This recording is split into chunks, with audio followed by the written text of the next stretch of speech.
Giorgia Meloni का बुलावा, PM पहुंचे इटली। मोदी 3.0 में पीएम की पहली विदेश यात्रा। पीएम की यात्रा हो रही वायरल। 2 साल से कम वक्त में 4 बार मिले। अब G7 समिट में कई बड़े मुद्दों पर चर्चा। हैशटैग मेलोडी वाली सेल्फी हो गई थी वायरल। अब एक मुलाकात जरूरी है। हैशटैग मेलोडी वाली सेल्फी तो आपको याद ही होगी। एक बार फिर वो मौका आ गया है और मौका है G7 समिट में कई बड़े मुद्दों पर चर्चा का। इटली के अपुलिया में 50वें G7 शिखर सम्मेलन का आयोजन हो रहा है। इस समिट में प्रधानमंत्री नरेंद्र मोदी सहित देश और दुनिया की बड़ी अर्थव्यवस्थाओं के प्रमुख जुटे हैं। इनमें अमेरिकी राष्ट्रपति जो बाइडेन से लेकर फ्रांस के राष्ट्रपति एमेनुअल मैक्रोन, कनाडा के प्रधानमंत्री जस्टिन ट्रूडो, जापान की प्रधानमंत्री फेमियो किशिदा और ब्रिटेन के पीएम ऋषि सुनक शामिल हैं। भारत G7 का सदस्य नहीं है, लेकिन आउटरीच देश के तौर पर आमंत्रित किया गया है। इस दौरान पीएम मोदी आउटरीच सत्र में शिरकत करेंगे और इवेंट से इतर कई वैश्विक नेताओं से मुलाकात करेंगे। लगातार तीसरी बार प्रधानमंत्री पद की शपथ लेने के बाद पीएम मोदी का ये पहला विदेशी दौरा है। आमतौर पर भारतीय नेता दूसरे देश के नेताओं के स्वागत में हाथ जोड़ते हैं। भारत में हुए G20 सम्मेलन में प्रधानमंत्री मोदी ने मेलोनी का स्वागत हाथ जोड़कर किया था, फिर दोनों ने हाथ मिलाया।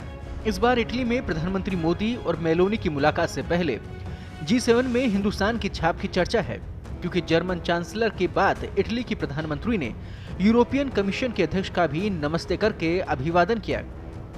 अगर बात 81 साल के अमेरिकी राष्ट्रपति जो बाइडेन की जाए तो उनके नेतृत्व में डेमोक्रेटिक पार्टी को हार दिख रही है।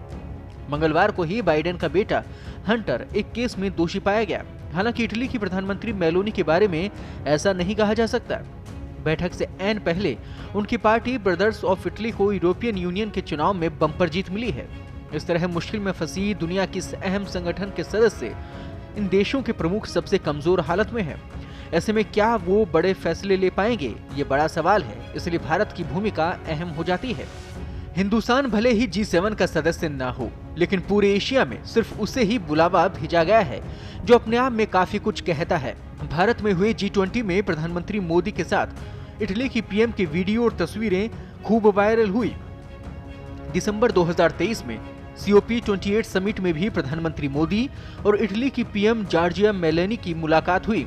सबसे ज्यादा चर्चा हुई दोनों नेताओं की सेल्फी इंटरनेट पर बहुत ज्यादा देखी गई, जिस पर लोगों ने खूब जमकर कमेंट भी किए। इस सेल्फी को शेयर करते हुए इटली की नेता ने जो हैशटैग और कैप्शन लिखा, वो भी खूब वायरल हुआ। मेलोनी ने लिखा, COP28 में अच्छे दोस्त, हैशटैग मेलोडी। इटली की पीएम ने मोदी और मेलोनी को मिलाते हुए हैशटैग मेलोडी बनाया था, जो सोशल मीडिया यूजर्स को खूब पसंद आया। इससे पहले भारत आई इटली की प्रधानमंत्री ने मोदी को सबसे लोकप्रिय बताकर प्रशंसा भी की थी। भारत और इटली के बीच करीबी जितनी तेजी से बढ़ी है, इसका अंदाजा इसी बात से लगाया जा सकता है कि मोदी और मेलोनी पिछले 2 साल से कम वक्त में 4 बार मिल चुके हैं। नवंबर 2022 में दोनों इंडोनेशिया में हुए G20 सम्मेलन में मिले। इसके 4 महीने बाद ही मेलोनी भारत के अपने पहले दौरे पर आ गई। फिर दोनों नेताओं की मुलाकात दिसंबर 2023 में COP28 समिट में हुई और आखिरी बार दोनों नेता भारत में हुए G20 की बैठक में मिले। तो ऐसे में वैश्विक स्तर पर 2 देशों के हित के लिए यह मुलाकात खास है और उसके लिए बॉलीवुड का मशहूर गीत भी गुनगुनाने में आ ही जाता है कि एक मुलाकात जरूरी है सनम।